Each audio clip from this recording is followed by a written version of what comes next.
Океј, фала ви што дојдовте. Како што најавивме, петок ќе биде ден за инвестиции. Денес ќе учиме малце повеќе за фондови за ризичен капитал. Ама не за деца, така?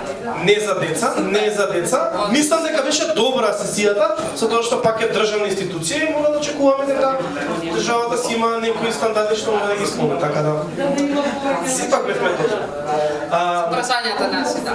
Да, така да Ивана денеска ќе збори повеќе за South Central Ventures, он е инвестиционен менаџер, ќе ви објасни како фондовите за ризичен капитал инвестираат. Ни спреми презентација која ќе се надевам ќе биде интересна. После кафе паузата што е планирано околу 7:15, Иван ни стои на располагање. Иван е тука утре до ручек време. 2 вечер во Бурбон пак се дружиме на пиво, така да имаме шанси да се запознаеме малку повеќе над сесијата. Сепак и тоа е еден начин на учење. Нина Николич, втората женска, стани мислам. Стани. Да, Нина ќе ви држи за сторителинг. Голем дел од вас прашавте како е тоа сторителинг. Да. Нина сесијата има во недела, со тоа што не значи тоа дека не треба да замарате денес и утре повеќе да ви кажа за. Денес помалку, утре поише. Така, да. И Игор Маџов, кој е еден од основачите заедно со мене, смеам да кажам. Не. Да, еден од луѓето во позади Стартап Македонија, а исто така и работи во South Central Ventures, заедно со Иван држат канцеларијата на South Central Ventures, не знам што се спрео. Не знам. Заедно држат канцеларијата на South Central Ventures за Скопје, Тирана, Албанија и Косово. И Босна. О, вау. Најубавите пазари. Најубавите пазари, најекзотични, да. И е доста навлезен во стартап светот. Човек што е прилично конектиран заедно со Нина. Така да ако ви интересира да знаете нешто повеќе за било кој стартап во светот, освен за Dropbox, знаеме кој го знае CEO-то на Dropbox, другите вие може да ме прашате Нина или Игор Маџов. Ивана, the floor is yours. Игор, најкаже најважна работа, носат пари или не носат пари? Ке ви каже колку носи Ивана сега во моментот. Ајде ви се молам. Ти дали имаш идеја прво за пари? Абе, пари да има, не се. Ми треба микрофон?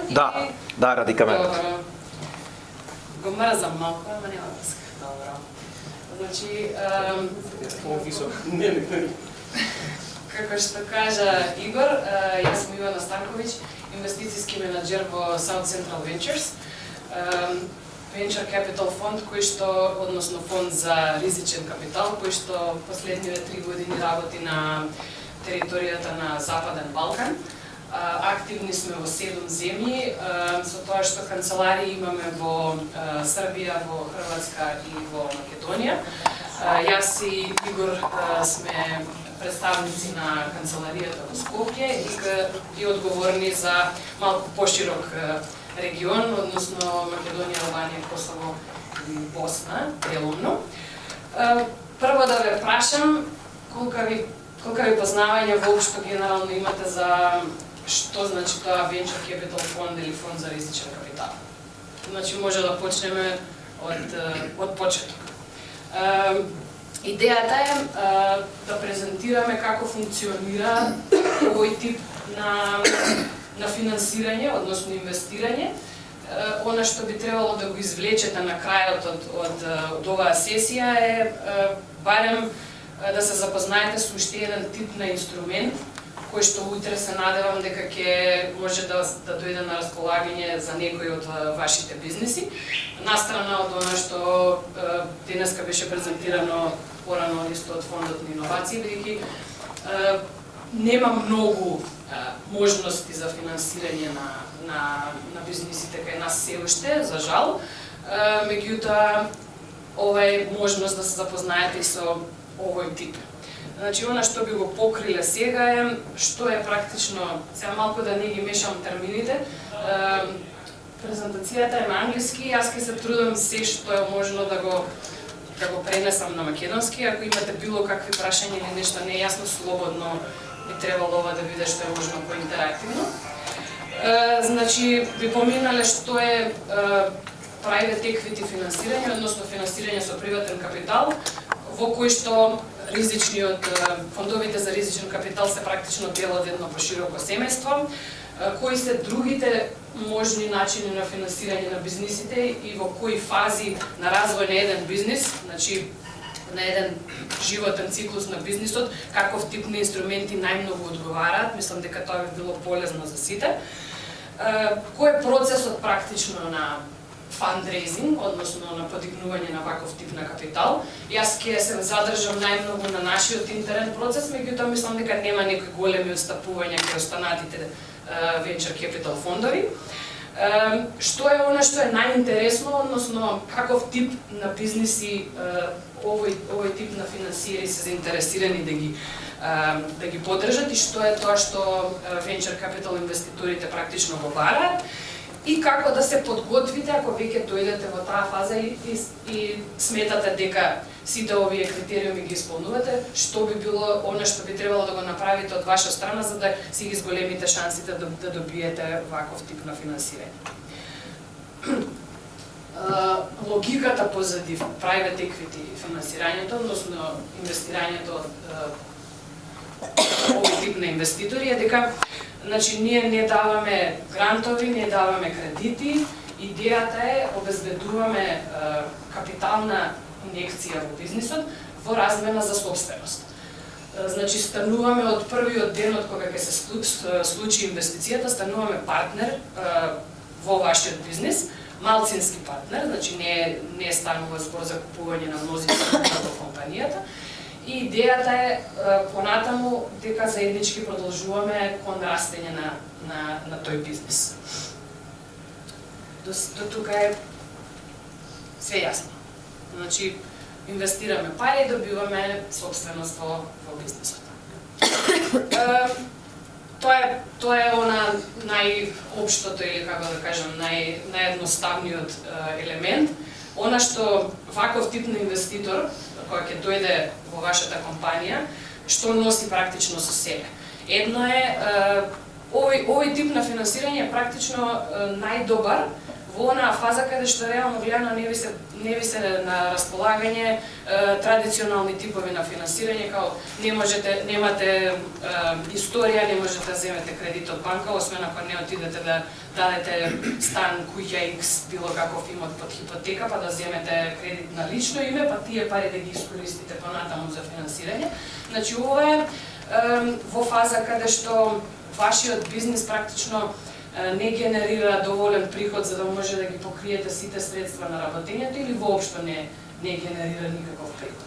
Значи, идејата ќе објаснам после. Тоа е да речеме позитивната страна, меѓутоа со себе носи и други некои обврски на некој начин. Што е она што треба да постои за да може да биде логично и да биде интересно за ваков тип на инвеститор. Значи, кога пристапувате, треба да имате и чиста и јасна визија за што ќе бидат искористени тие средства и што е тоа што ќе можете вие да го постигнете со таа финансиска инjekција во одреден период, најчесто зборуваме 6 месеци до година дена.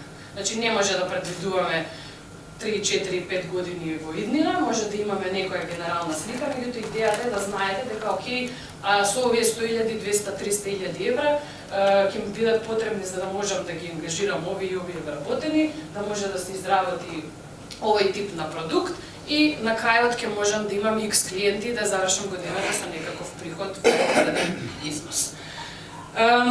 Го кажавме моментот дека станува збор за купување на акции во компанијата. Она што е интересно исто е дека ваков тип на инвеститор е активен партнер во компанијата. Значи не станува збор за некој што ќе ви даде пари и ќе заборави и ќе ви каже окей, вратете се за после X време и сега сакаме да правиме муавет за поврат на инвестицијата. Значи станува збор не за активно ангажирање на дневно оперативно ниво, затоа што вие сте нормално експерти, вие знаете да го управувате вашиот бизнес, меѓутоа станува збор за некој со кој што ќе можете на некој начин на стратешко ниво да се консултирате како некој советник, кој што има искуство и кој што може да додаде вредност за правец во смисла, не знам, да вклучите нов партнер во бизнисот, пристап до нови пазари, значи некој кој што ќе може тука да даде подршка. Идејата е дека како партнери работиме заедно да го растеме бизнисот понатаму. И она што е најтипично практично е дека единствен начин на овој тип на инвеститори да заработат односно да ја вратат инвестицијата е само при излегување од бизнисот со тоа што ќе го продадеме својот удел. Значи, ние отворено со било кој што ќе ни пристапи, отворено комуницираме дека како малцински инвеститори земаме, не знам, 10, 15, 20% удел во компанијата и после 3, 5, 7 години заедничко работење на растење на тој бизнис, најчесто нема земање на никаква дивиденда во текот на тој период, се што ќе се заработи и се реинвестира во растењето на компанијата. Единствен начин е да го продадеме нашиот удел на некој трет. Дали друг фонд, што е доста ретко, или на стратешки инвеститор, компанија која што е активна во тој сектор, во кој што вие работите, меѓутоа поголема, која има таа моќ да откупи над 51% од компанијата. Значи, идејата е кога ќе влезе ваков тип на инвеститор кај вас, собственикот треба да биде свесен дека со секоја наредна рунда ќе се разводнува неговата собственост иницијална и дека во даден момент можеби ќе треба да се откаже и до 75% или 100% целосно да се продаде бизнисот, за да може инвеститорот да ја врати својата инвестиција. Одиме на таа варијанта, не знам дали сте запознаени со работата на СЕАФ кај нас, фондот. Они функционира на некој начин како фонд, private equity фонд, со тоа што кај нив излазот беше договаран однапред и собствениците имаа можност со некоја однапред предодредена добивка, односно поврат за инвеститорот, да го откупат уделот на инвеститорот. Например, ако сме земале ние 15% за инвестицијата, после 5 години се договараме дека ќе излеземе и собственикот има право да го откупи тој удел и да си го врати бизнисот.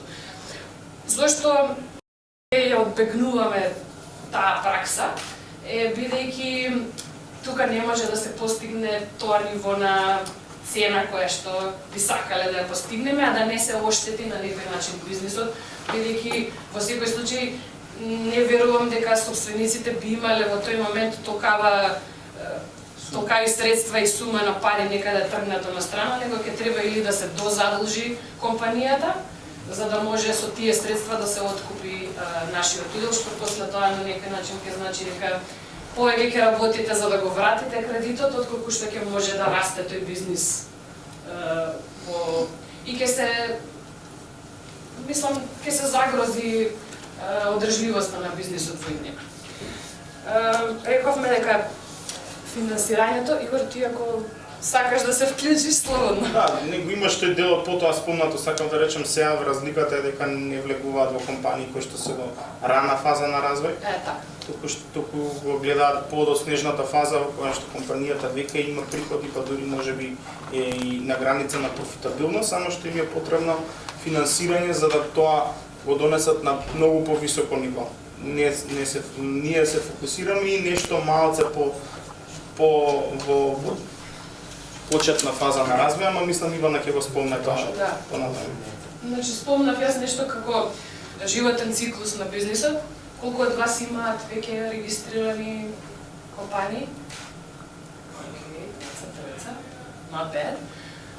Другите претпоставувам размислуваат или работат на нешто, па сега сте во некоја фаза на развој.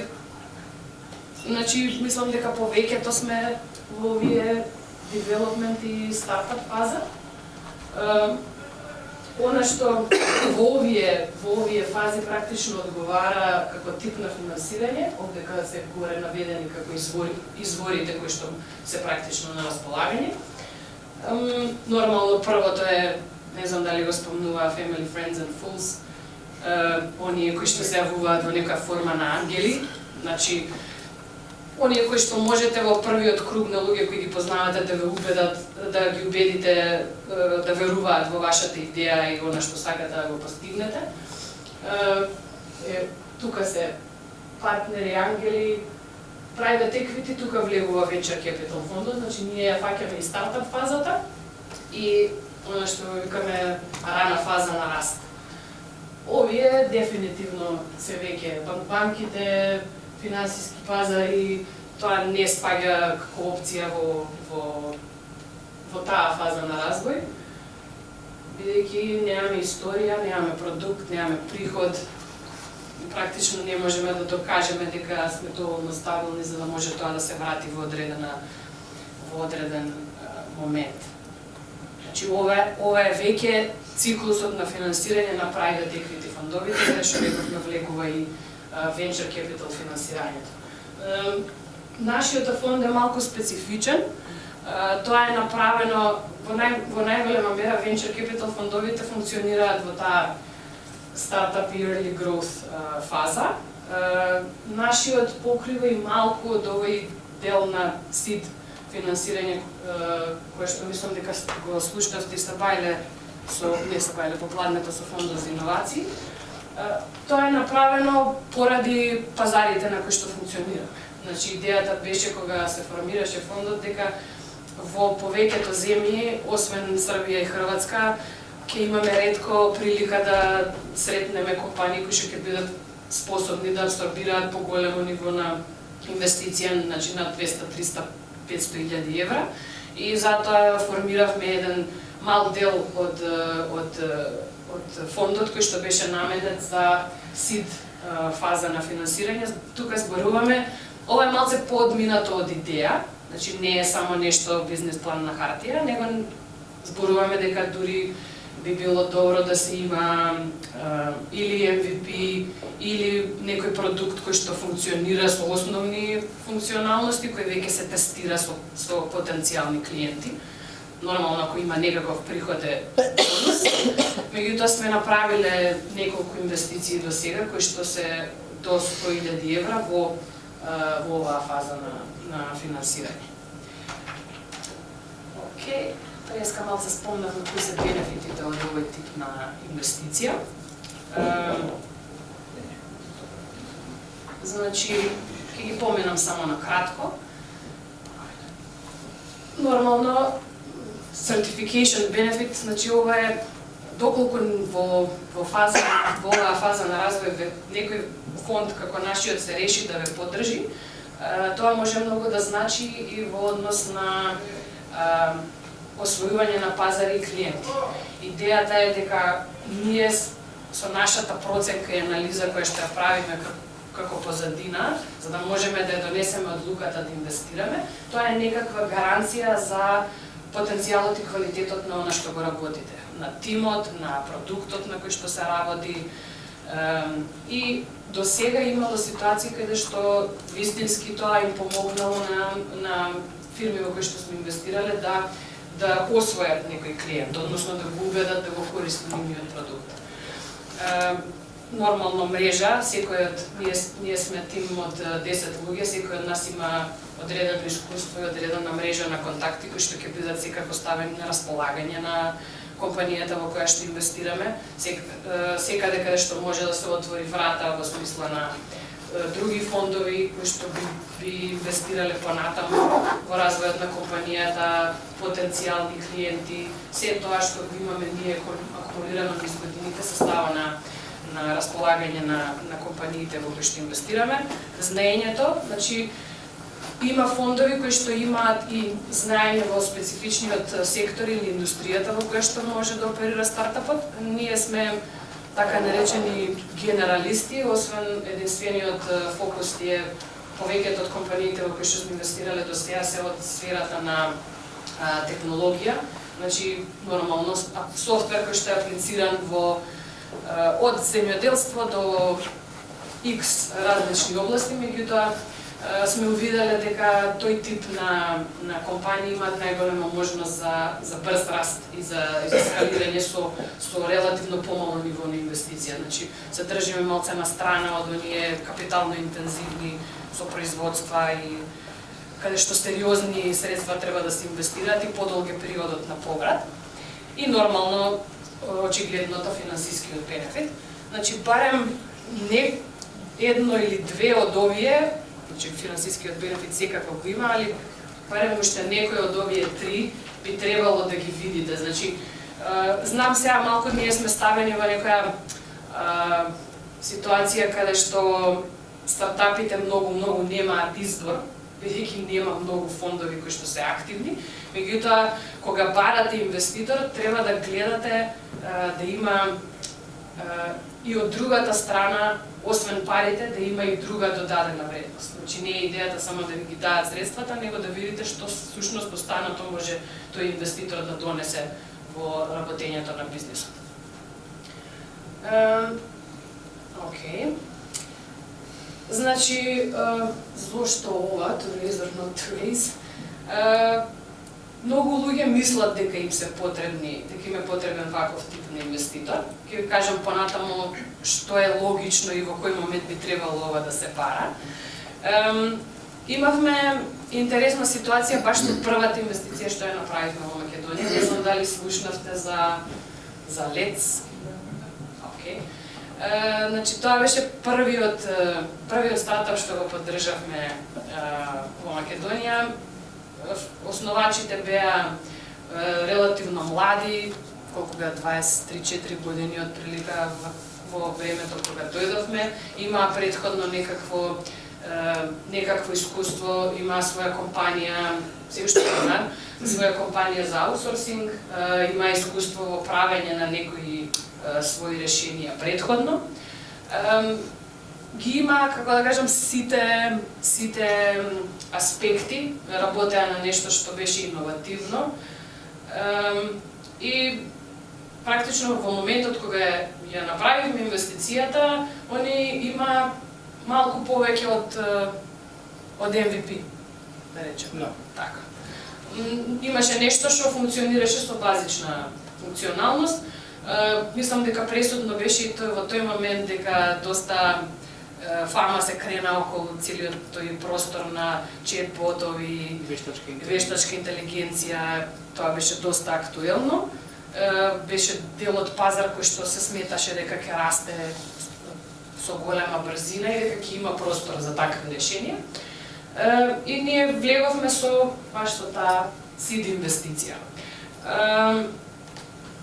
Еден момент што можеби сега назад кога се враќаме е дека зашто го кажувам, дека се сметаше за многу голем успех самото подигнување на инвестицијата, што сега го гледам дека можеби е погрешен како пристап. Значи, кревањето на подигнувањето на средствата само по себе не е цел, него што е оно што сакате да го направите со тие средства.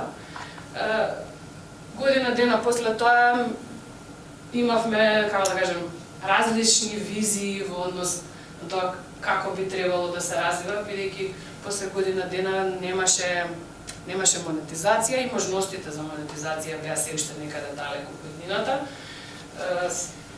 Се разговараше за дополнителни рунди на инвестирање и све, меѓутоа некако изостануваа резултатите, барем според нашите очекувања. Мислам, имаше можности за да се продолжи таа соработка, не се договоривме, long story short, дечките решија дека окей, ги потрошивме парите, инвестирај своји средства, дефинитивно беа посветени, меѓутоа немавме начин како да го продолжиме партнерството понатаму и решија да се повлечат и да се вратат на оно што си го работеа претходно како аутсорсинг. Значи, се случуваат такви работи, зашто го кажувам моментот е, битното е колку ќе бидете посветени на тоа и како партнерот, како ќе се најдете со инвеститорот како партнер, затоа што може да се случуваат работи каде што не знам сега, некој ќе прави притисок или ќе влече на една страна и идејата е дека ако нема доволно средства, можеби ништо од тоа нема да испадне, а сепак сте потрошиле година и пол од своите животи градејќи нешто. Значи, и ние и другата страна инвестирала и време, и знаење и се. Сепак, значи, го водите бизнисот, меѓутоа треба да бидете свесни дека има уште некој на масата кој што треба да се согласи со вашата визија и да продолжи да ве поддржува понатаму. Единствен начин како да се направи тоа, ако ги покажувате резултатите кои што иницијално сте ги планирале до одредена мера. Значи никој не очекува 100% од планот да биде остварен, меѓутоа барем да ги има во некоја разбирлива мера, за да може да имаме верба и да се продолжи понатаму да се поддржува бизнисот. Океј, што е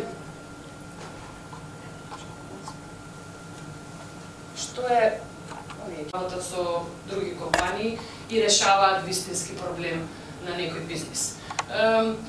Ние малку бегаме од бизнес to customer сегментот, од една страна бидејќи треба многу голема инвестиција во маркетинг, а резултатите се неизвестни, бидејќи тој тип на купувач има, како да кажам, денеска го сакаме ова и е хит, е тренд, утре веќе сме заборавиле дека постои и преминале на следната нова трендовска работа.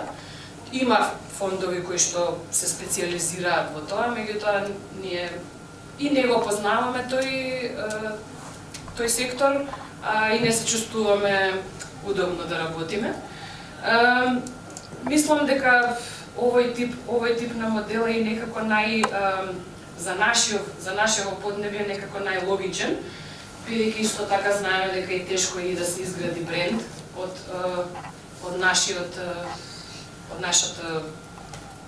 нашата позадина. И последниот е исто што е возможно со IT и со софтверот е градење на бизнис кој што се базира на економија на обем. Идејата е дека инвестицијата во развојот на самиот софтвер не би рекла дека е one time, меѓутоа самиот девелопмент во најголема мера влече најголеми средства, после тоа станува збор за надградби и тука има можност со минимални реинвестирања во одржување или до надградба на самиот продукт да растат приходите и бројот на клиентите експоненцијално.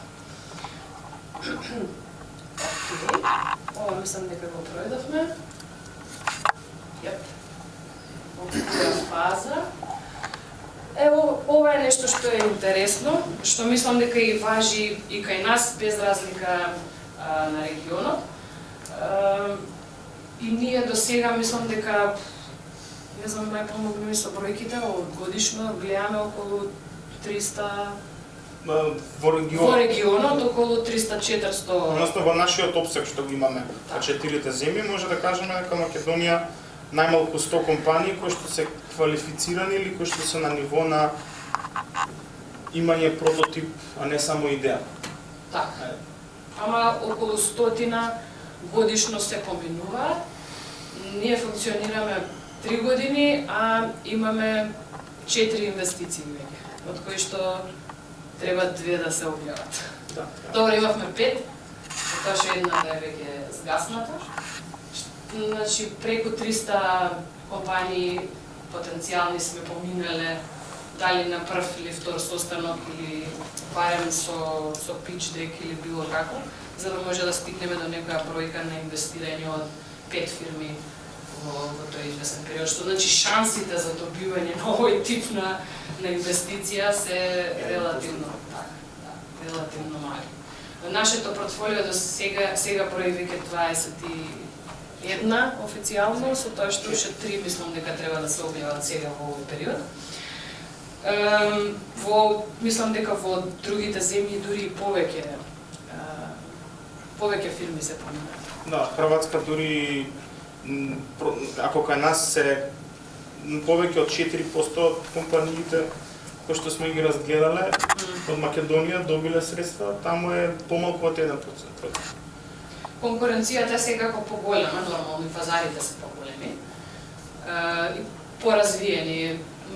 Ама во однос на вкупни средства како износ, кои што ги имаме пласирано, тука сме релативно окей, бидејќи и двете компании во кои што до сега инвестиравме, Cognizant и InPlayer, се меѓу првите 5 компании во однос на досегашната успешност во работењето. Сакам да ја користам таа некоја приказна за Cognizant, Влеговме јануари 2017 година, што значи дека веќе сме 2 години во компанијата како инвеститори. Влеговме во некоја сид фаза, вкупната рунда тогаш беше 500.000, а ние влеговме со минималниот износ од 100.000, практично како еден влез, со тоа што верувавме дека имаат потенцијал да растат. Само после 6 месеци веќе инвестиравме уште милион. Мислам дека сега веќе сме скоро на 3 милиони, го достигнуваме тој праг на 3 милиони после 2 години. Само да потенцирам дека тие се инвестиции кои што не се само од нас направени. Не, овие трите се само од нас направени во рамки на инвестициски рунди кои што надминуваат 6,5 милиони. Така некако, да. Со тоа што сега сме водечки инвеститори, иницијално кога почнавме не бевме. Фирмата кога вратите малку назад инвестициски рунди кога кажувате, например, примерот за Когнизам, они беа тројца програмери и еден. Да, баш тоа сакав сега да го појаснам. Значи во моментот кога ја правеа првата рунда, не беше ни формализирана структурата на тимот, меѓутоа луѓето го имаа развиено продуктот со двајца фаундери, едниот мнозински, другиот со малцински удел, и практично целиот софтвер, целото решение беше развиено со фриленсери, кои што после од кога се подигнаа средствата станаа фултајм вработени во компанијата. Мислам дека тогаш беа иницијално 5 луѓе, а во однос на приходите има 5-6 клиенти и правеа некаде $5,000-6,000 месечно monthly recurring revenues. Само за сега веќе се на преку 200,000. Значи за 2 години со континуирано инвестирање, они задржа раст на приходи на месечно ниво од во просек од 20%. Значи секој месец растеа 20% во однос на приходи, во однос на број на клиенти. Сега лани ја затворија годината со преку 200,000 monthly recurring revenue и се уште растат силно. Значи тоа е типот на раст или типот на инвестиција која што ние ја бараме. Сега ова е една од поуспешните, има и други такви во самото портфолио. Идејата е... Извини, за странски пазар? Да.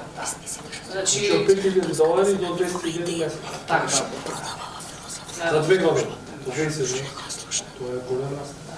И доброто е што се уште продолжува тој раст. Има нормално проблеми во однос... Кога дека правиме муабет за бизнес to бизнес решение, SaaS кое што има на месечно ниво е поскапо, да речеме, и има enterprise решение кое што бара градење на конкретен продажен тим, значи главниот канал на продажба има директна продажба, што значи не можеше да се избегне трошокот. Тимот име во Велика Британија, продажниот, развојниот е во Македонија. Нормално чини тој тип на продажба и квалитетни луѓе, меѓутоа мислам дека сега конечно имаат после неколку итерации и обиди на пазарен пристап, сега веќе имаат добар тим од 15 на луѓе кои што сега одлично оди самата продажба. Со нив самиот основач уште од самиот старт беше, како да кажам, драйвер му е дека после 3 до 5 години сакаме да излеземе од бизнисот и дека сака да излезе на некоја валуација од 100 милиони. Ке видиме дали тоа ќе се оствари, ама сакам да кажам дека тотално поклопени беа и нашата и нивната визија за тоа како ќе се развиваат работите, што значи затоа и немаше никаков проблем за дополнително да се подржи инвестицијата. Нормално и трошоците се релативно големи, меѓутоа се враќа со тоа што се освојува се повеќе и повеќе пазар. И во одреден момент би требало да станат интересни на некои од поголемите играчи, а ќе видиме тие кои ќе бидат. Кога сме кај процесот,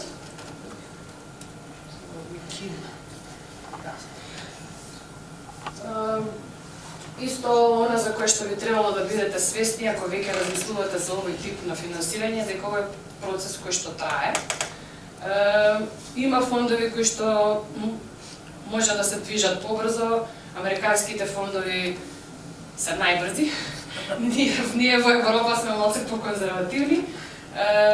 Меѓутоа има дел од процесот кој што едноставно не можеш да го избегнеш кога ќе се вклучат надворешни експерти за да се анализира сето тоа, кога ќе вклучиш правници, едноставно се губи многу време во тој дел. Обично кај нас целиот процес од она првично запознавање, бидејќи не работиме со апликации како фондот за иновации, него може да ни се пристапи во било кое време, само мејлот е доволно да го имате и неколку реченици да напишете што е она што работите за иницијално да се отпочне комуникацијата. Нормално deal sourcing или она каде ги наоѓаме потенцијалните компании, делумно преку ваков тип на настани. Се трудиме да бидеме што е можно поприсутни и во земјата и во регионот кој што го покриваме. Вклучува тоа доста патување, па со Игор не сме многу дома. Сега, за последно време малце му е проблематично од кога се роди Лео, така да ја треба повеќе да патувам, а нема врска. Најголем дел од времето го поменуваме во оваа втора фаза, deal screening, кога веќе ќе имаме потенцијална компанија која што може да е интересна, ќе се запознаеме со основачите, ќе ни се допадне тимот, сметаме дека има потенцијал решението. Тука најголем дел од времето се поминува. Се обидуваме што е можно повеќе да дознаеме за технологијата која што ја развивате, за индустријата, пазарот во кој што се работи, која е конкуренцијата. Нормално многу прашања се поставуваат од наша страна и колку сте вие поспремни во обезбедување на тие информации, тој процес ќе оди побрзо, меѓутоа сакаме и ние самите да провериме. Ако се испадне како што треба во ова иницијална фаза, преоѓаме на наредниот чекор, а тоа е преговарање на условите под кои што би се влегувало. Значи, рековме еден клучен услов е валуацијата, односно вредноста на компанијата. Тука мислам дека не сме имале некој голем проблем, посебно во она првичната сид фаза, тука и нема многу простор за преговарање, обично околу милион е вредно која што ја ставаме на компанијата, значи се движи, не знам, од 6 до 12% уделот во компанијата кој што би го имале. Нормално, колку повеќе историја има и колку повеќе имаат остварено, преговорите има повеќе интерација, меѓутоа мислам дека се во голем дел компаниите со некои реални очекувања. Доколку тие услови се договорат, сета таа позадинска работа е изготвуваме внатрешен инвестициски меморандум или investment proposal. Имаме формална структура на носење на одлуки. Јас и Игор како тим кој што е на терен и кој што оперативно ги врши работите, сме тие кои што го спремаме овој инвестициски предлог и го презентираме на формален комитет инвестициски, кои што се нашите тројца партнери во фондот, кои ја носат одлуката едногласно. Зошто едногласно? Бидејќи идејата е ако еден има нешто што не е окей, може целата сделка дури да падне чисто на ханч или на gut feeling. Искуството е секако на нивната страна, они се преку 10 години во секторот. Можно е да дефинитивно да намирисаат нешто кое што можеби ние не сме успеале да го забележиме. Доколку се донесе позитивна одлука, понатаму се продолжува, се отвара уште еден циклус, кај што мислам дека најмногу од времето тука се губи. Правиме процес, мислам дека имате слушнато за due diligence. Имате слушнато за due diligence? Генерална проценка, практично, сите оние работи кои што ќе ни ги дадете како информација, во оваа фаза се проверуваат и од финансиска, и од правна, и од техничка гледна точка. Дури се обидуваме да правиме и due diligence на интегритетот. Значи, разговараме со што е можно повеќе луѓе кои што ве познаваат или имале контакт со вас, бидејќи нормално треба да бидеме убедени дека тоа што ни го кажувате држи вода. Ние самите го правиме финансискиот due diligence, бидејќи имаме внатрешен капацитет за тоа, додека ангажираме правници и технички лица кои што имаат искуство во тој сектор, за да може прво да оценат дали тимот го има капацитетот да го изработи или да го доработи и самото решение да се види од техничка гледна точка дали е издржано.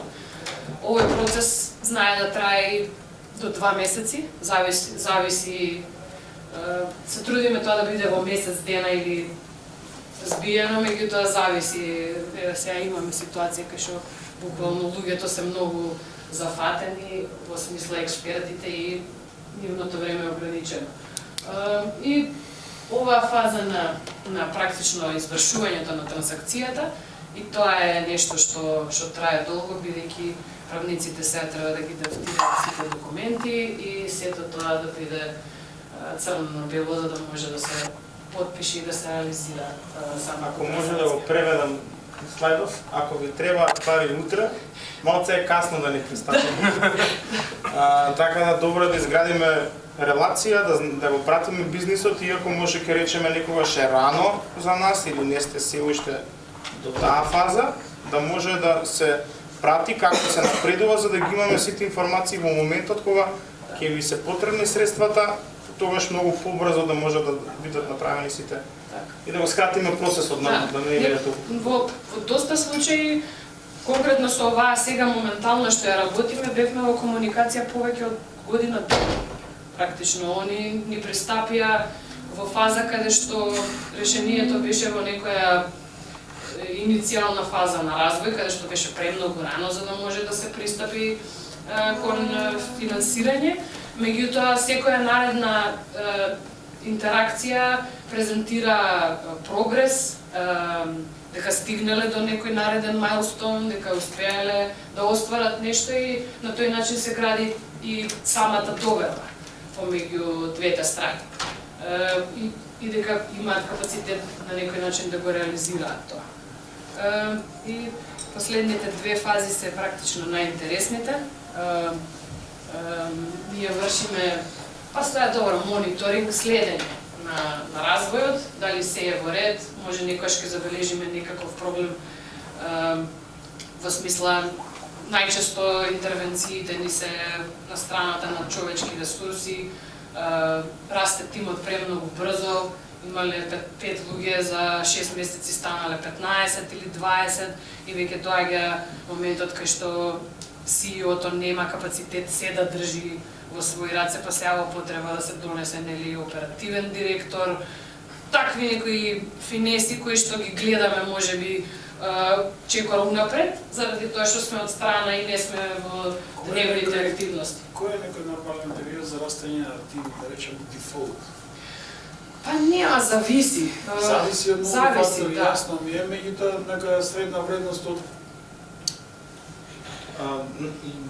би можел да кажам, извини Ивана, дека најоргански е да се зголемува тимот процентуално од колку е претходно. Значи да не се згомелиме повеќе од 30% во еден месец. Значи ако сте тројца, следниот месец имате еден човек, затоа што ако донесете уште тројца луѓе, ја менувате тотално динамиката на тимот. Културата на функционирање, затоа што они се новите, овие се исти број се и не можат да се пронајдат. Значи органски ако органски нормално да речем да подат работи по природен тек. Така. да. Добро, сега во однос на Сепак зависи, да. Ако сте 10 тројца так, плюс, да не испадне. Може да има експанзија. Јасно е тоа. Може со тоа што речеме во оваа ситуација се правеше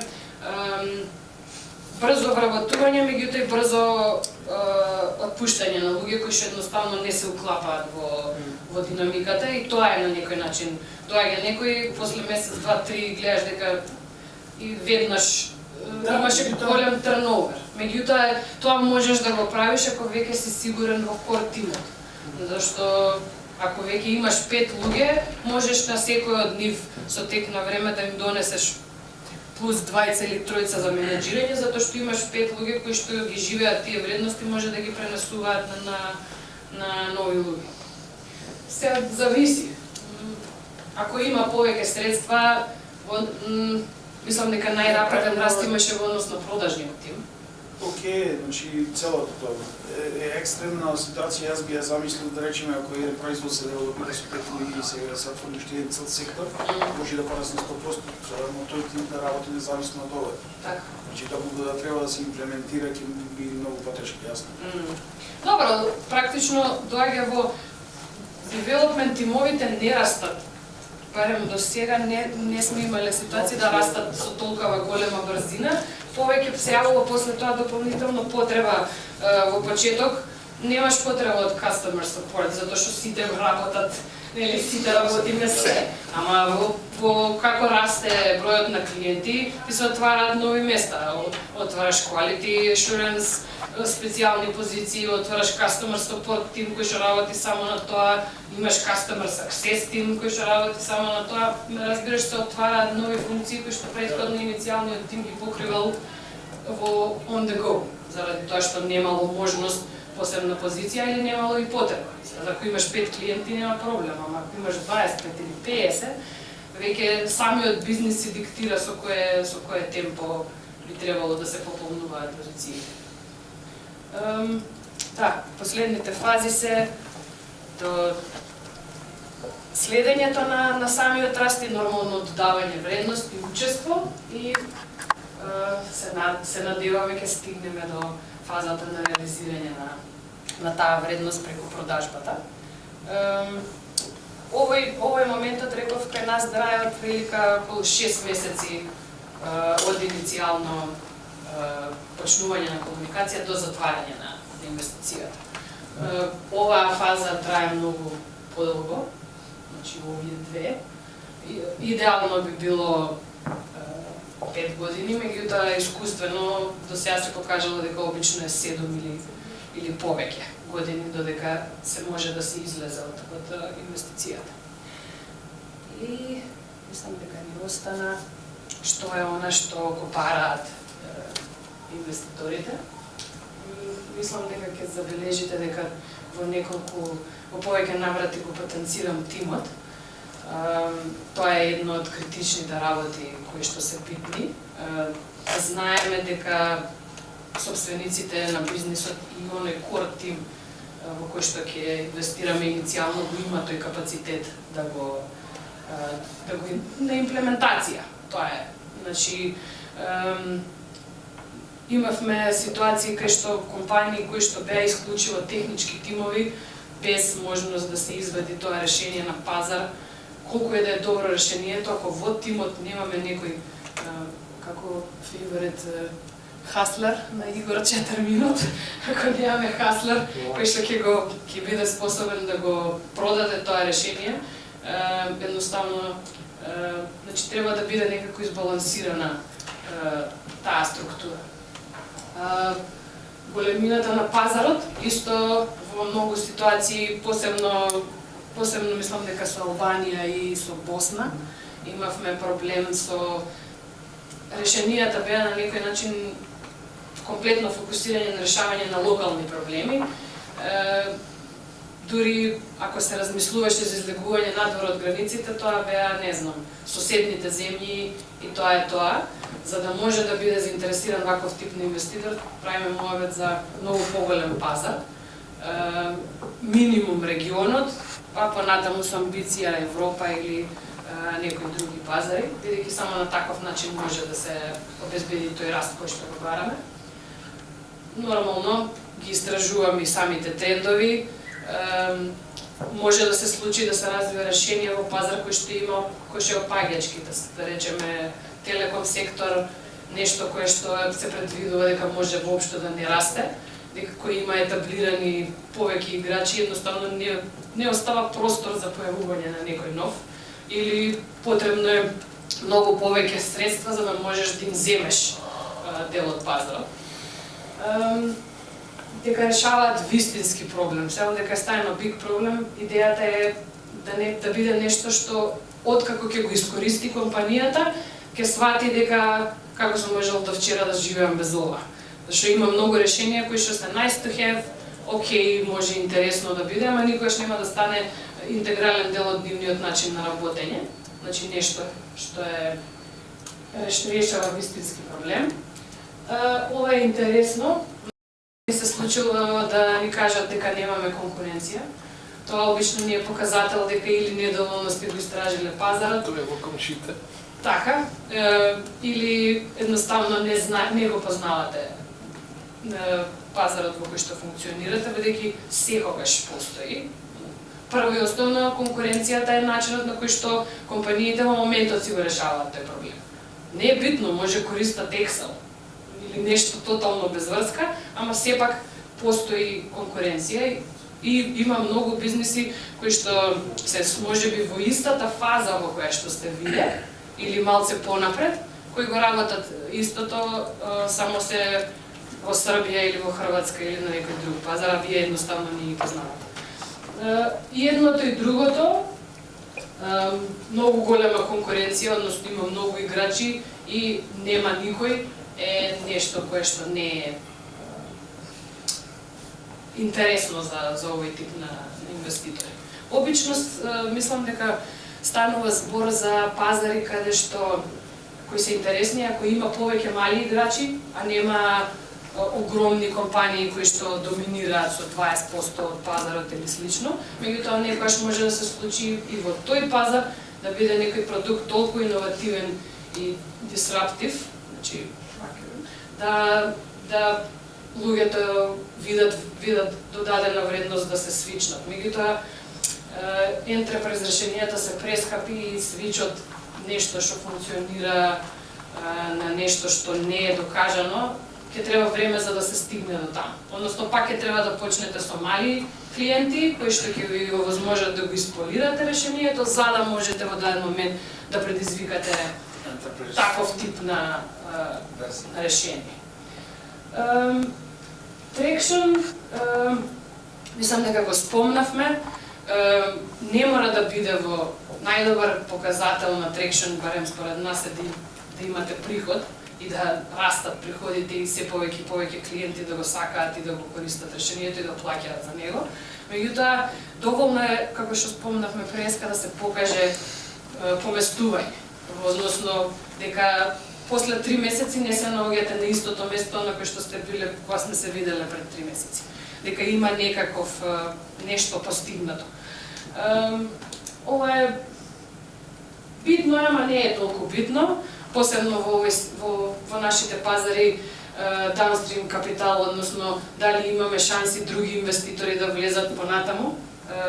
Можеме да влеземе во првата рунда како единствен инвеститор, меѓутоа понатаму би било добро ако и некој друг види вредност во вашето решение. Тоа е единствено можно со ширење и со експанзија на други пазари. Тука можеме и ние да додадеме вредност нормално, ама е добро ако веќе иницијално сте почнале да разговарате и со други фондови. А тоа е да немате страв да бидете присутни и да излезете надвор со решението. Ова и е битно, ама не е толку битно, мислам, кај нас. Ова побитно е ако пристапувате на инвеститори кои што се надвор.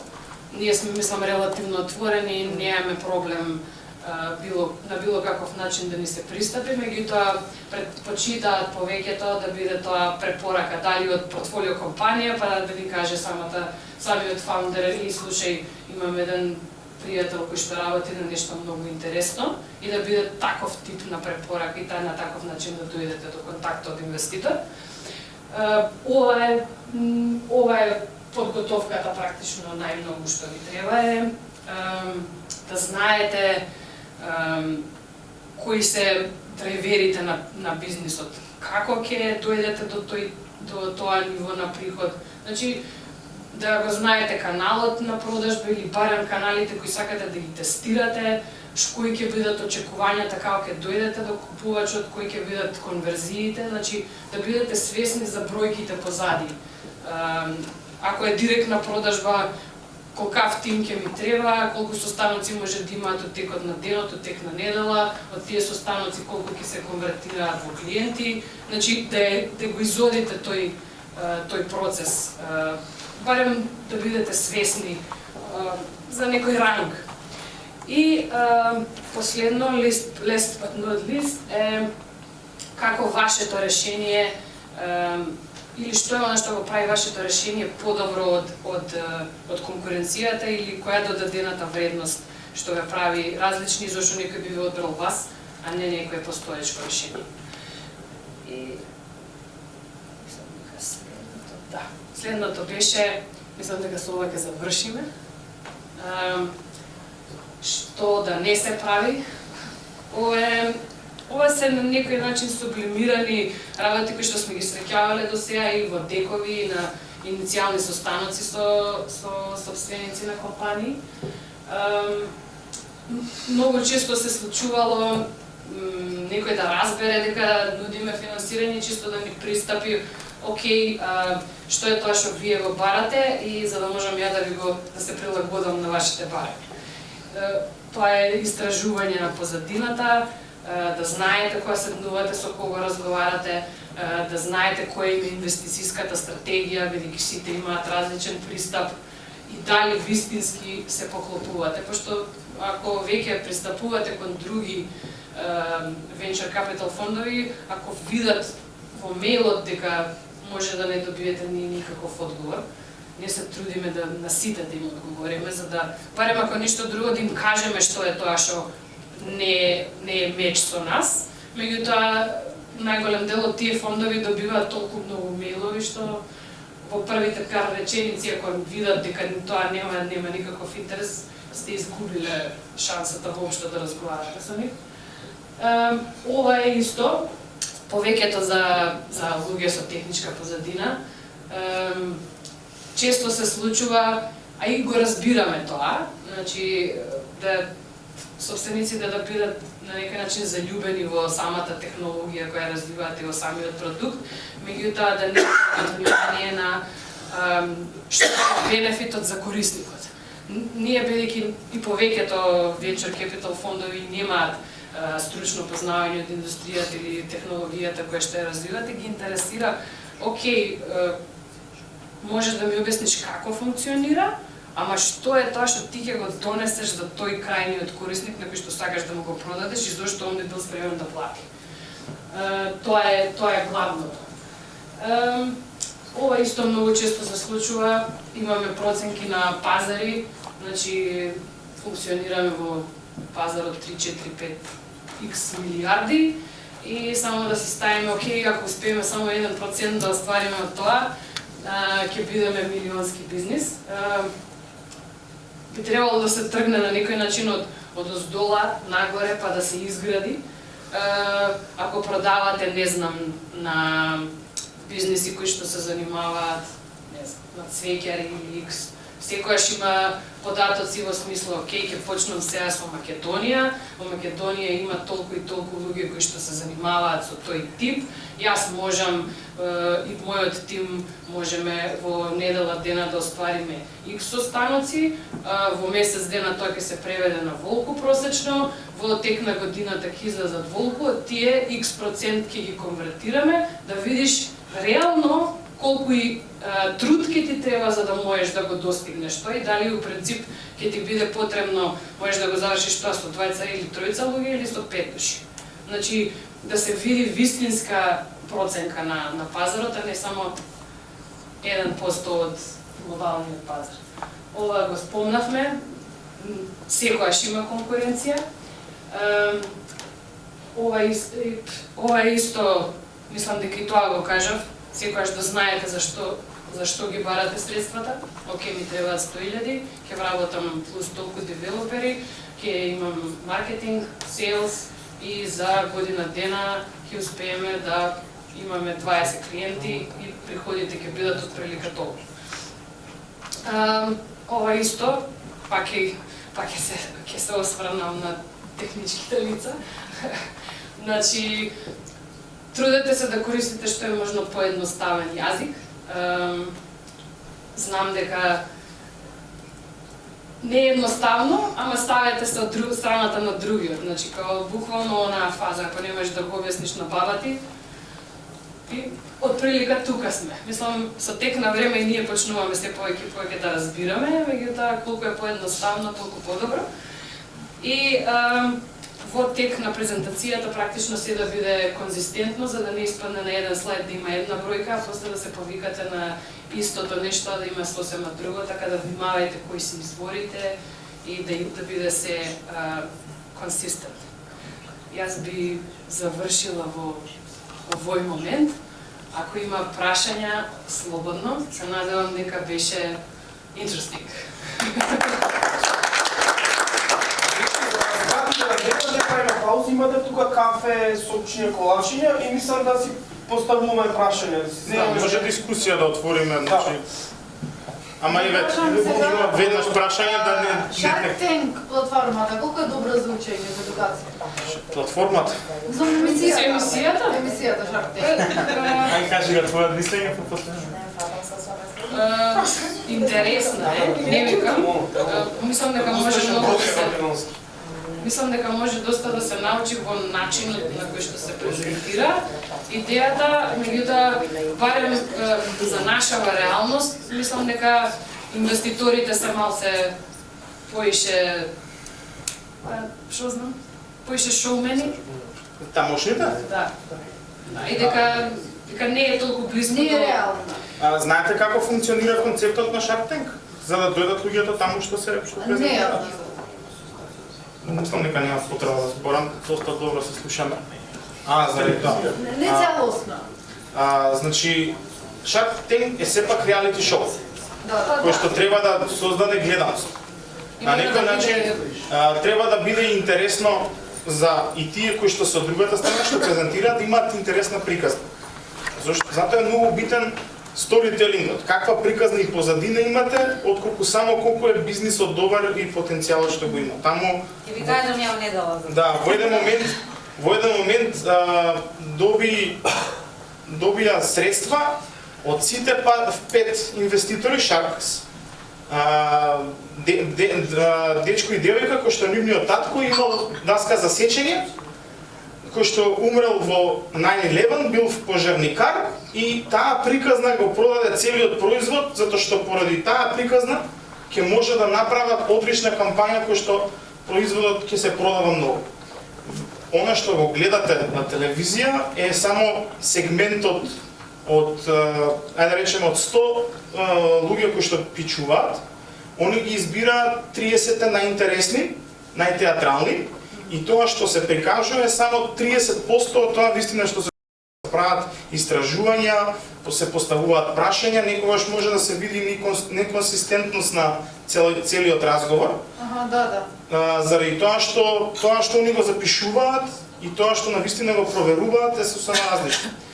Никој не може да донесе одлука за инвестирање во толку краток период без вистински да погледне и бројка и да зборат и со клиенти ако веќе ги имале, значи малце е направено како шоу.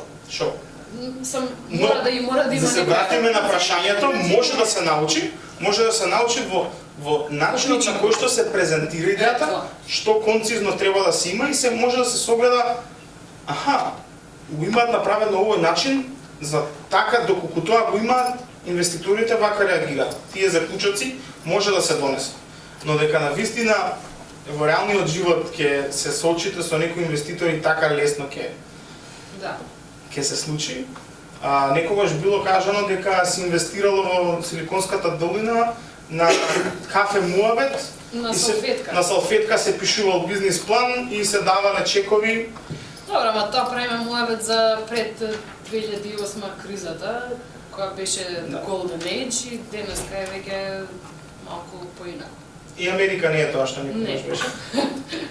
За разлика меѓу Америка и Европа, Америка има може 10 пати повеќе сделки што се случуваат во делот на venture capital, но успешноста на европските компании кои што добиваат инвестиција е поголема, збориме во процентуалност, од америчките. Кај игра на бројки, колку повеќе инвестираш, толку поголема шанса имаш и да добиеш. И стратегијата на многу фондови и светот што имаме видено е spread and pray. Тоа е имам толку средства, треба да направам 100 инвестиции за да може една да се фати и две кои што ќе го врати целото портфолио. Добро, фондовите таму се огромни. Мислам, ретко може да се прави муавет во Европа за фонд кој што е, не знам, X милиарди евра. Значи, мислам дека во просек се околу 100 милиони, најголем дел од фондовите, и има неколку, ама тие се прават еквити фондови кои што дури мислам дека инвестираат и во фондови. Да. Така да таму има поголема концентрација на капитал и го има оној момент на владење на ако не му дам сега пари, може ќе пропуштам не знам каква прилика, заради тоа што реално и многу поголем број на компании излегуваат на пазар.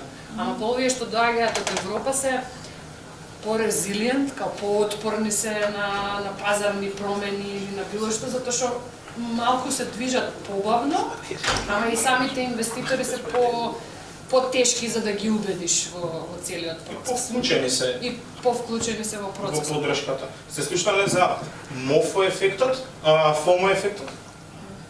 FOMO ефектот е fear of missing out. Да, тоа е нешто што е присутно кај америчките хаслери, кои што прават муабет со еден фонд, тука викаат интересно, одат кај другиот и викаат овој е заинтересиран за да инвестира, одат со компанија, вика веќе добив инвестиција од овој фонд, ќе почнам да го произведам, да purchase order за да може и компанијата да им нарача, па се враќаат повторно кај првата компанија, викаат веќе ми порасна валуацијата за пута 2 од тоа што беше претходно, веќе имам 3 фонда кои што сакаат да инвестираат и создаваат хајп кој што е нереален и зашто толку многу средства се подкрива и зашто потоа и failure рейтот е многу поголем. Ја не знам, има юникорни од Европа што има пропаднато? Некој што има кренато, не знам, милиони и милиони. Има сега има една интересна страница се вика graveyard.vc. Компании кои што имале Startup Graveyard. Сега ќе провериме кој е најголемиот. Има фирми кои што имаат стартапи кои што имаат не знам и по 50 по 100 милиони инвестиција добиено и на крајот пак Бидејќи не знам кои се последните. Некој познат? Че е нешто што може вака ќе знаете.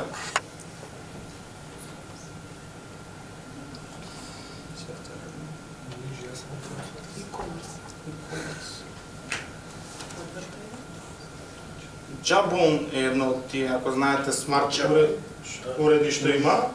Има они кренато 380 милиони. Минатата година рекоа извинете, но ние не можеме веќе со Fitbit и со Samsung да се бориме. Отпуштаме 400 вработи. И затвараме операција и тоа е тоа.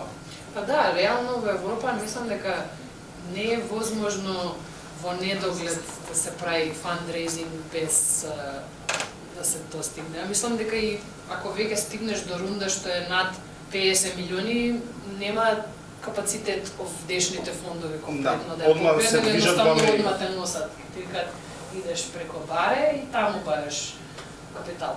Знаете ли колку има до сега подкренато средства Uber? Uber? Не ја знам. неколку милиарди. Мислам дека неколку милиарди. Неколку милиарди, значи веќе обично нели се вика, знаете тоа Series A, Series B, Series C.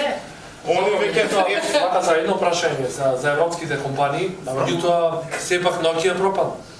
Значи Apple направи огромен раст на светско не ниво. погоди ќе збориме за тоа утре. За тоа ќе збориме утре. Зашто например европските компании не можат толку да израстат како америчките компании.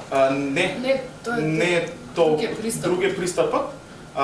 Пристапот е fail fast кај америчките.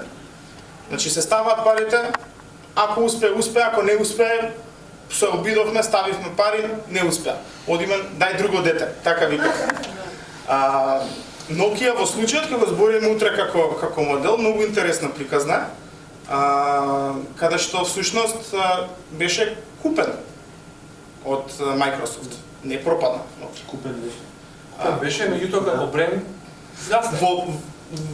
Па не баш. Што има телефони. Патенти на Nokia стојат многу. Мислам, неговата лидерска позиција на светски за рап тоа- изгаста, за меѓутоа тоа, тој постоеше како бренд се продаваше. Да. Нивото кое што го имали ќе збориме утре во делот на корпоративни иновации и што значат што значи иновативноста кај компаниите за да може да го задржат нивото кое што го имаат. Но Nokia е една од примерите каде што неслушањето на пазарот и кон кој што се движи е предуслов за пропаст. Па добро, туку и BlackBerry е Исти? слична приказна. Отпорот што го пружа спрема промената која дојде со смарт телефоните и они закаснија да исфрлат нивна верзија, што се беа врзани за тој нивни концепт. Проблемот на BlackBerry беше што они беа фиксирани на хардвер Да. наместо на технологија. Со BlackBerry има некој што користат BlackBerry од тука? BlackBerry беше совршен бизнес телефон. Значи во тоа време, збориме пред Android, пред iOS, значи тоа беше одлично спакуван, поврзан, инстантно добиваш secure, значи тоа беше заштитени имејлови кои што стигнуваат, криптирани на двете страни, што беше предност врз се останало постоеше, но сервисот како таков сервис не ќе да го одвојат од физичкиот хардвер. Кога физичкиот хардвер од Apple и од Android која дојдоа како оперативен, отвори толку многу простор за сите азијски компании да се докажат во делот на хардвер и сега азијците доминираат. Значи и Apple е азијски хардвер. Па да. Таму е произведен. Се се произведува. А викам азијски, не викам кинески, затоа што Да, има. Се произведува во Буџерност. Прашање? не, всичко тоа. Боже Мусола.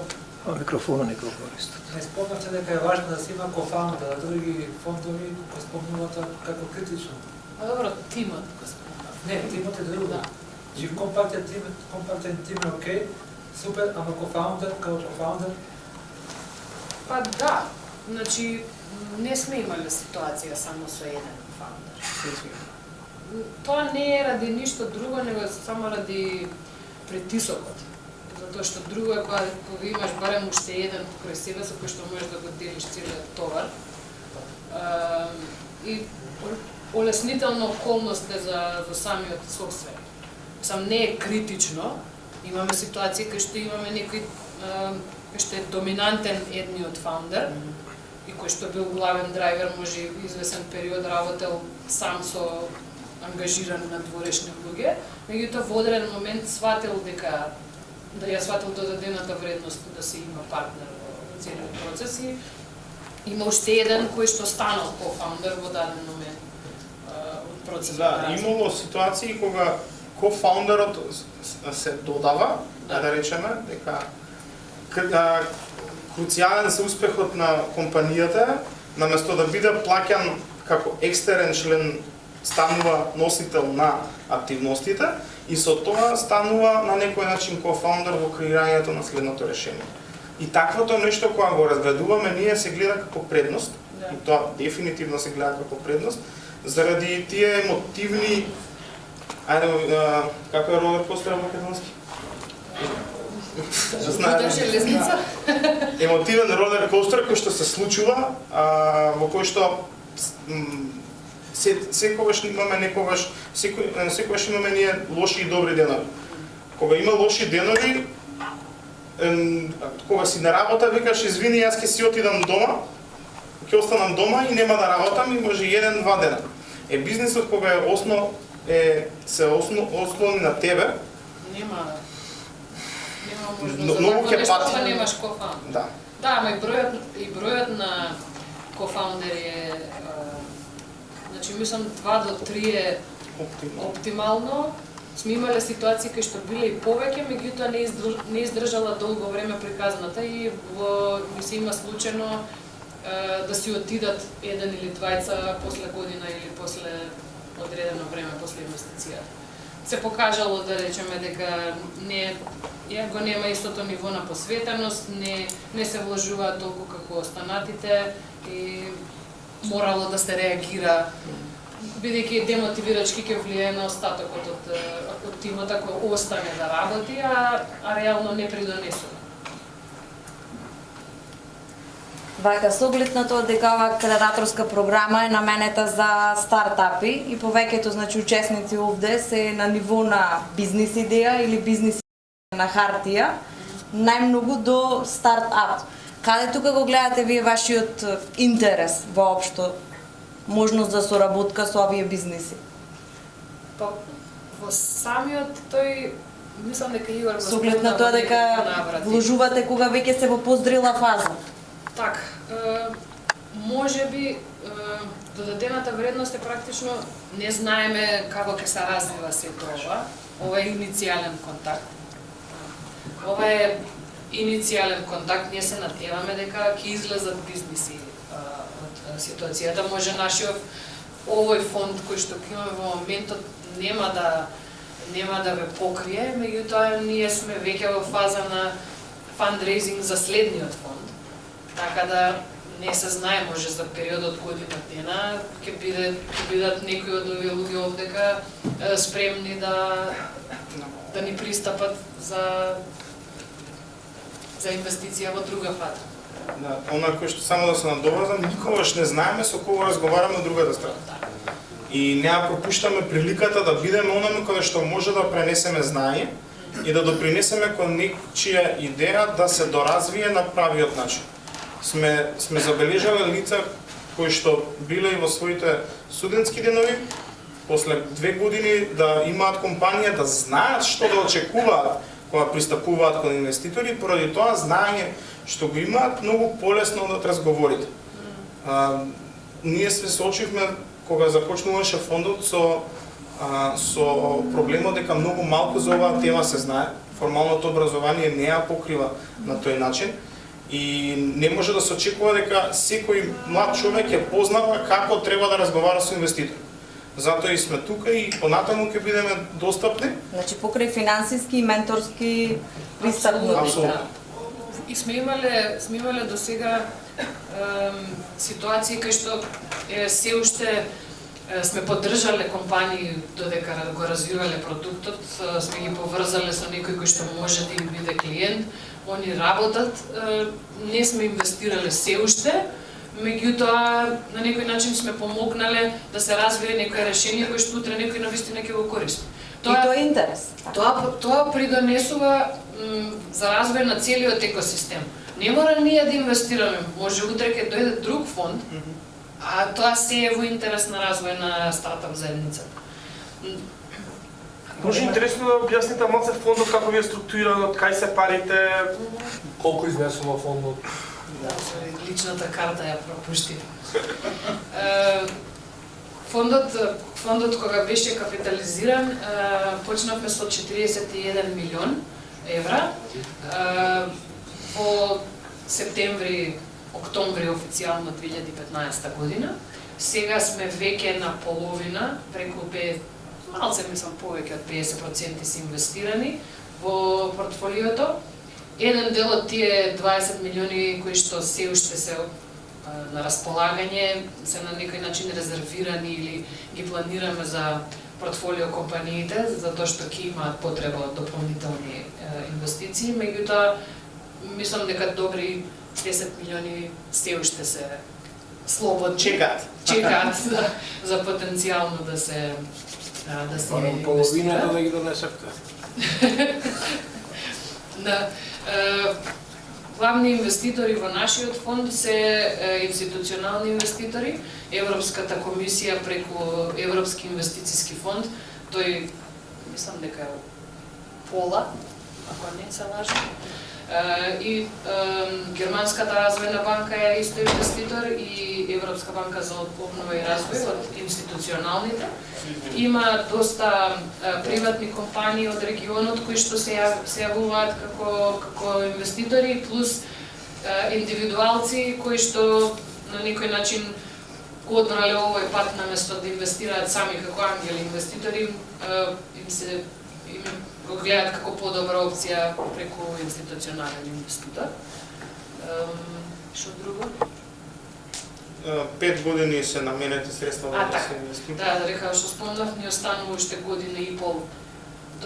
Практично до септември 2019 година би требало целиот фонд да биде веќе инвестиран, бидејќи имаме рок од 5 години за пласирање на сите средства и наредните 5 до 7 години ќе се работи активно на излегување од овие инвестиции, што значи ако сега сме на некој начин на buy side или на страната на купување на удели во компании, тоа ќе бидеме ние тие кои што ќе параме потенцијални инвеститори за да можеме да излеземе од нашите инвестиции.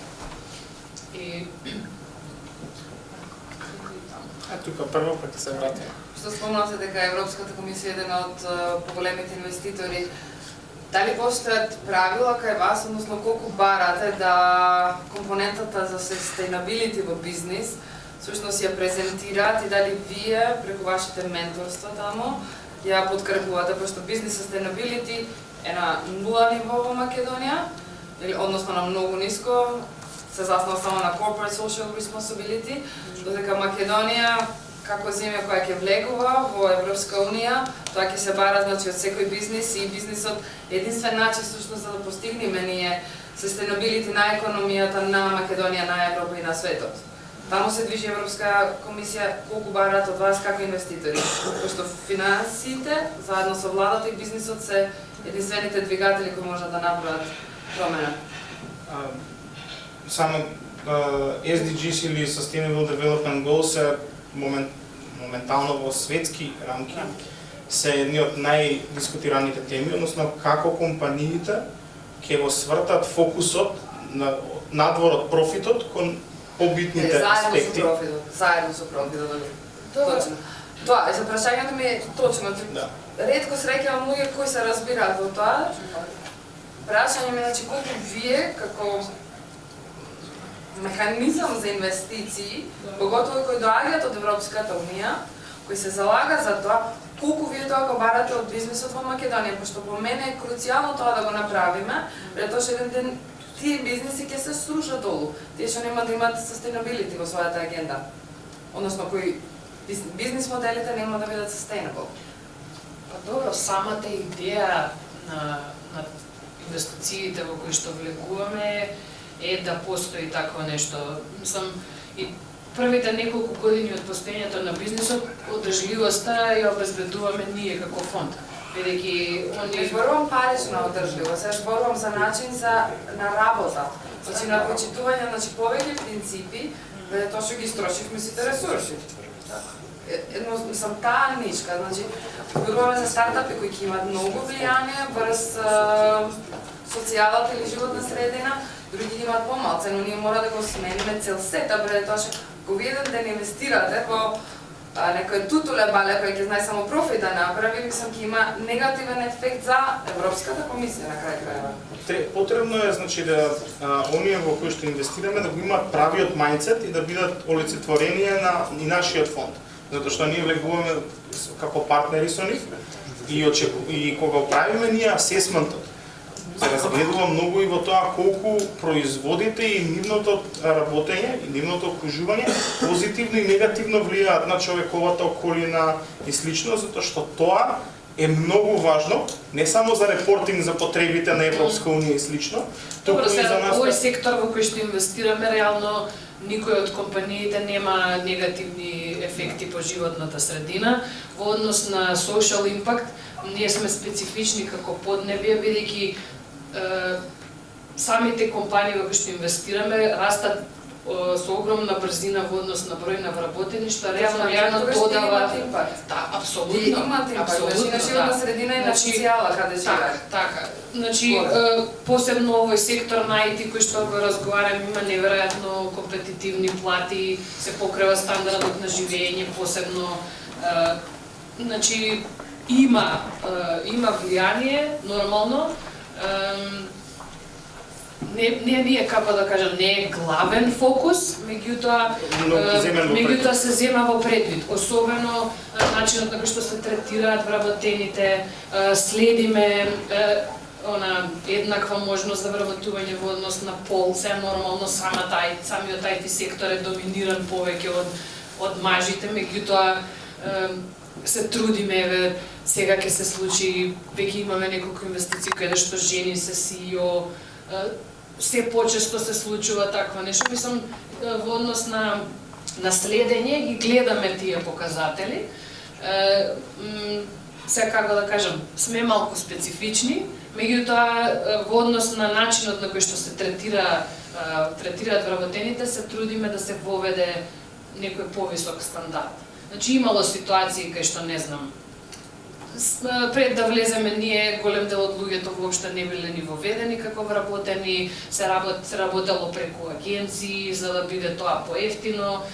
Значи сме гледале како сето тоа во даден момент да стане by the book, во смисла да бидат тие луѓе да бидат со сите придонеси платени, да имаат здравствено, пензиско се, нормално сме гледале да биде тоа постапно за да не биде премногу голем ударот ако голем број на луѓе го има тоа што го прават, меѓутоа се трудиме да влијаеме на компанијата, значи да работи одржливо. Значи има. Да, со оглед на тоа дека влегувате како партнери во компанијата, во кој процент, значи не за акционерските друштва, конкретно за компании кои што се со удели, ме интересира, губат автономијата при донесување на одлуки, односно дали постојат некои критериуми, значи во кои одлуки вие имате право да се мешате, во кои имате автономија? Да, дефинитивно. Значи во самиот Тие унапред се знаат. Да, и во самиот термшит што го спомнав, односно каде што се дефинираат условите, има еден дел на една област која што ја дефинираме каде што одлуката треба да биде донесена со 75% од сите сопственици треба да се согласат, односно да ја одобрат и нормално ние влегуваме тука дека треба да дадеме согласност, односно дека не може да се донесе таа одлука без ние да бидеме вклучени. И ако имате помалку од 25%. Да, тоа тие се дел од условите кои што се користат за да можеме ние како малцински сопственик да се заштитиме.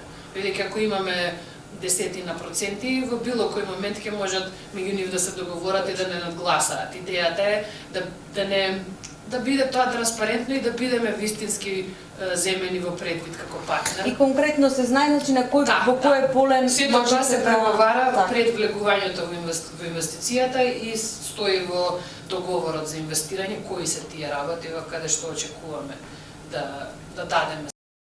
Да, она што се очекува од компаниите на месечно ниво да испратат извештај за нивното работење, да неколку пати годишно, доколку имаме поголем процент во компанијата, се случуваат и така наречени состаноци на бордот на директори, во кој што би имале наш представник во нив. И тука заедно се разгледува стратегијата на собствениците и како ние може да помогнеме. Значи не ја диктираме стратегијата, туку гледаме како максимално може да се даде допринос да се зголеми вредност. Не се инвестира за да може ние да менуваме компанијата, туку напротив, компанијата, визијата што има да оствариме со помош на ресурсите кои што ги имаме ние.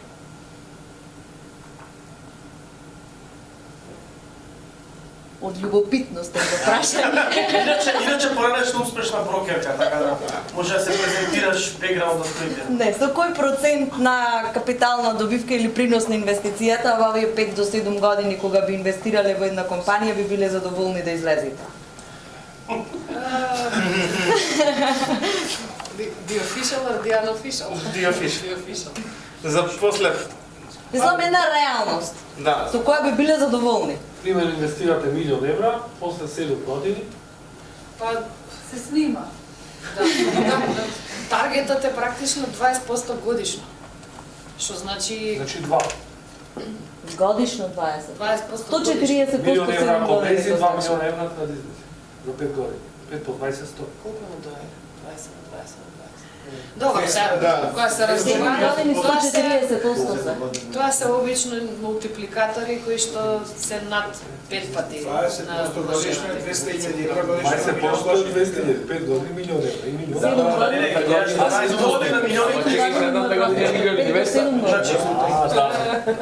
Камата на камата.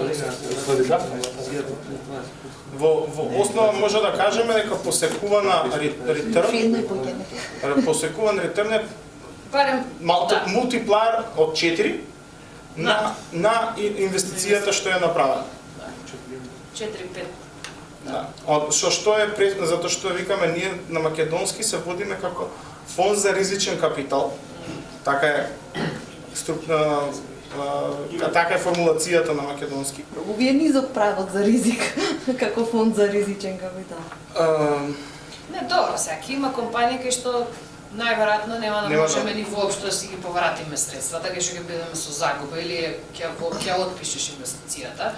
Ќе има некои кои што ќе ги вратиш или ќе вратиш, не знам, 1,5, ќе има некои кои што ќе вратиш 2 до 3, а може една компанија да излезеш со 10 пати на вредноста што имаш вложено и најголем дел од повратот да ти се случи од една или две компании. Значи, има математика вика на 10 инвестиции, една очекуваш да врати цело портфолио, очекуваш една до две да пропаднат, две кои што ќе направат одреден ретерн и другите кои што ќе функционираат и очекуваш во одреден момент дека можеби ќе добиеш од нив ретерна, може и не. Така да на крајот треба да излезеш со позитива, затоа што е интересот сепак на инвеститорите кои што го создале фондот е да ги оплодат своите средства кои што првично ги дадат. И ние треба да одговараме пред некој. А во кои сектори најмногу финансират? IT сектор? Па да, или дигитализација на сервиси.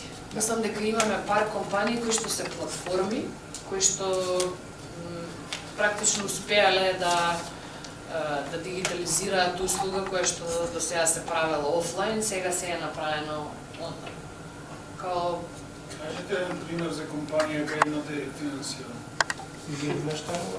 ги менам портфолиото. Чекај. По можност си компанија во Македонија. Чиј проблем решиле тие бизнес то бизнес со IT солуција? Може и веб страна. Веб страницата на лесно. Нямам интернет. Неките случаи. Има хотел Хотел Милениум, Sve jedno i kontribuju se genijalni su po sportu. Isto to mi je обществен.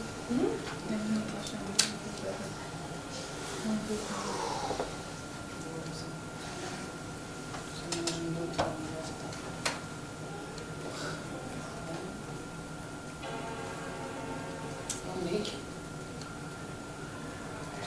Да, ама нека се отвори.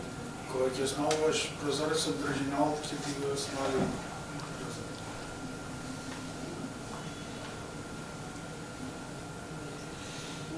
Намалваш држинал. Контрол ти. Не. За нов таблот. А не може на интернет да пристапи.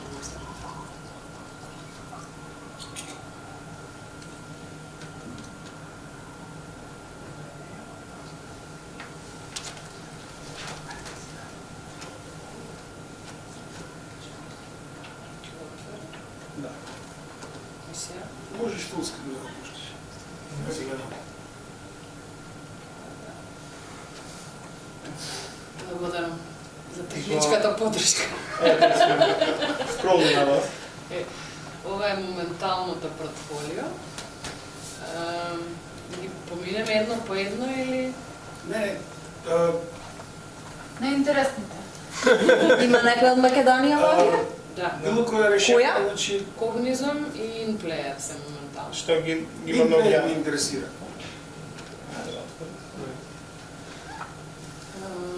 Да, Pimplayer имаат платформа за монетизација на digital assets.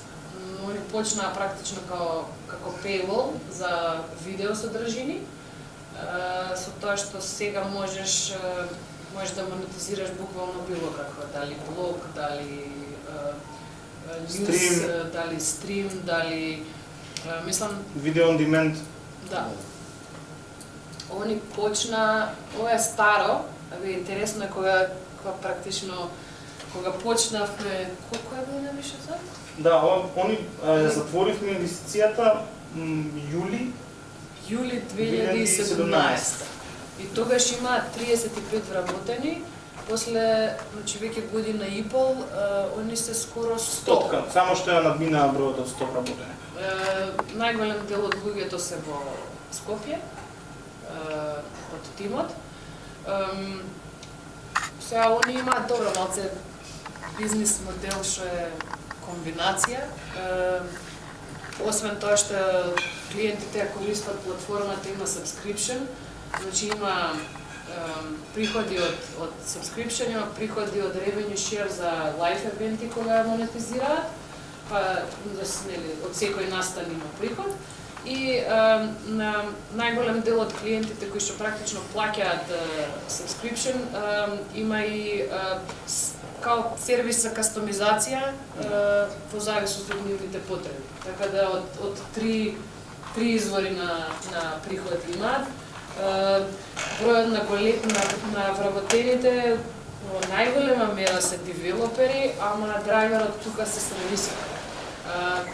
Тој е дел од бизнисот кој што да, тој дел од бизнисот е нешто што сакаме со тек на време да се намали и најголем дел од приходите практично да доаѓаат од subscription и од revenue share. Fiverr се компании? Да. Да симплифицираме, работат всушност со големи куки кои што располагаат со содржини и кои што сакаат да изградат решенија преку кои што во дигиталниот свет ќе можат корисници да пристапат на нивните содржини. Како што Netflix, ајде да го земеме наједноставно, за да може да се приклучиш на Netflix, некој мора да даде авторизација дека ти го имаш платено, да пристапиш на одредено техничко решение. Продава всушност контент и Оние продаваат гейтвејот кој што прави валидација на авторизација на јузерот за да пристапи на одреден, затоа се вика paywall. Тој paywall може да биде на различни содржини ставен од PDF преку видео, значи видео содржина, може да биде значи live event. Големи клиенти, например, моментално Лаола во Австрија имаат преку 20 канали преку кои што они го сервисираат моментално нешто околу 450 милиони корисници. Како се викаше тој HBO панданот? Bigbox, да. И Filmbox, и за Filmbox имаат правено. За Filmbox, да. И тие се тие. И не знам, од има Барселона имаат спортски тимови. Значи спортски тимови за кои што градат решенија за Ливерпул на пример да пристапиш на одлуката за да инвестирате во Па има продуктот. Го има продуктот. Они беа во малце подошли. Значи они се во по-одмината фаза и мислам дефинитивно тимот овдека во Скопје и на крај CEO-то е во UK, мислам дека он беше на крај клучен за визијата што имаше докаде сака да го однесе бизнисот. Неверојатно е како успеа со минимален продажен тим да растат и да затвараат таков тип на клиенти. Тоа е практично капитализација на неговата мрежа на контакти која што има преку искуството што го има во сектор. Рековте Скопје дека е компанијата се И па таму се клиентите, таму е продажбата и мислам дека се уште таму 5 души. Ни помалку. Не, помалку. Помалку се они се тројца продажен тим во UK и уште еден што е сервис од Шведска. Да. Support. Во Значи Скопје се целиот development, customer success, customer support, marketing, pre-sales, се е во Скопје.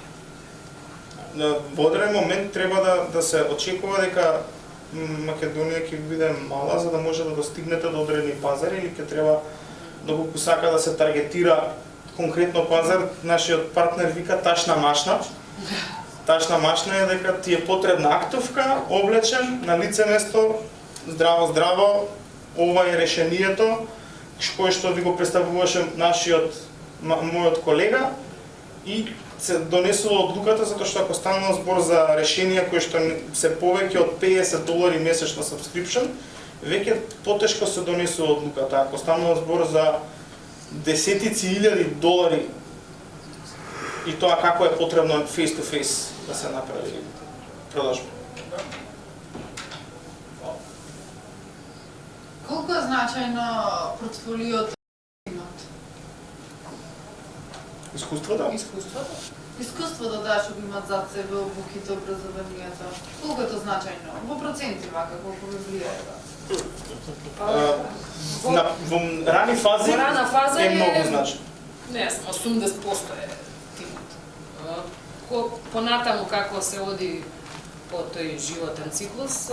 Например, имате дискриминација некоја мала, ако се тие студенти или веќе ако се ангажирани во бизнес? Па не сме дискриминирале во однос на тоа дали се прв пат фаундери. Повеќе е во посветеноста што има, затоа што има случаи кога има една компанија, по овој мој сайт проект што го има доколку има пари, па ќе го работам или 20% од времето ќе посветам на ова, а имам нешто друго плюс, тогаш... Значи можат, например, студенти да пројдат евентуално, за разлика од некој... Па, треба да имаат некој, во нашиот случај конкретен, треба да имаат некој на вистина технолошки производ, или кој што е дистраптив, и знаат како да пристапат до пазарот и на кому да го продадат истото. Ако може да одговорат на тие прашања, не гледам зашто да не се работува.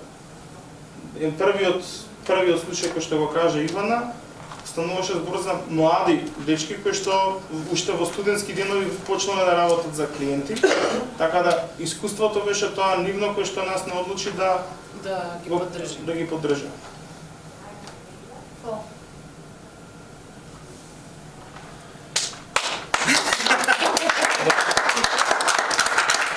Дечки, неофицијално мислам дека ќе бидеме околу 9:30 на вечер у Бурбон и на некој пиво. Така да кој сака бујрум. А вие погледнете што имаме во портфолио, па ако имате некој прашање, за било кој не е проблем. слободно ќе одговориме. Фала ви што станавте петок 8 часот. Одлично, браво. Ви честитам на посветеност. Како ше некој прашање? Доста. Доста? Има.